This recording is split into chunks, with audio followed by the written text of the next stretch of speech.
मंत्रिमंडळात स्थान न दिल्यामुळे छगन भुजबळ अद्याप नाराज असल्याचं बोललं जातंय।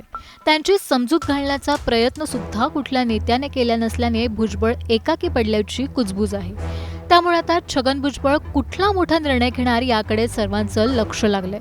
छगन भुजबळ जर राष्ट्रवादीतून बाहेर पडले तर अजित पवारांसाठी हा मोठा धक्का ठरू शकतो।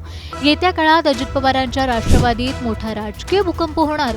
छगन भुजबळ अजित पवारांच्या राष्ट्रवादीतून बाहेर पडणार, छगन भुजबळ मोठा निर्णय घेणार, या प्रश्नांची उत्तरे या व्हिडिओतून जाणून घेऊया। त्यासाठी हा व्हिडिओ शेवटपर्यंत पाहत राहा आणि टाइम्स नाऊ मराठीला फॉलो आणि सबस्क्राइब करायला विसरू नका।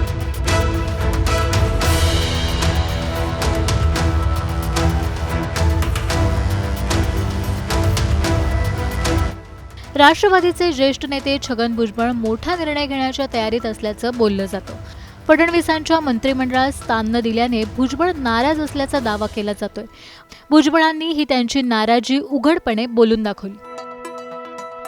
त्यांना डावललं गेलेलं आहे। तुम्ही आणि तुमचे आणखी एक सहकारी दिलीप वळसे पाटील कुठेतरी नव्यांना संधी देण्यासाठी ज्येष्ठांना डावललं जातंय असं त्यांनी सांगितलं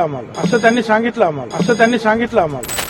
नाराजी व्यक्त करून सुद्धा राष्ट्रवादीचा एकही नेता ना भेटायला आला ना कुठली विचारपूस करण्यात आली।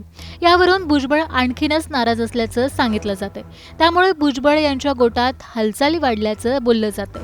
दरम्यान भुजबळ ओबीसी नेत्यांच्या भेटीगाठी घेणार असल्याची माहिती आहे। ओबीसी नेत्यांची मतं जाणून घेऊनच भुजबळ मोठा निर्णय घेतील असं बोललं जातं। भुजबळ यांनी नाशिकमध्ये समता परिषदेच्या कार्यकर्त्यांशी संवाद साधला होता। त्यावेळी सर्व नेत्यांनी भुजबळांना वेगळा विचार करायचा आग्रह धरला होता। यावेळी भुजबळांनी सुद्धा अजित पवार यांच्यावर हल्लाबोल केला होता।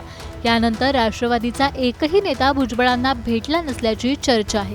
त्यामुळे भुजबळ अधिकच अस्वस्थ झाल्याचं सांगितलं जातंय।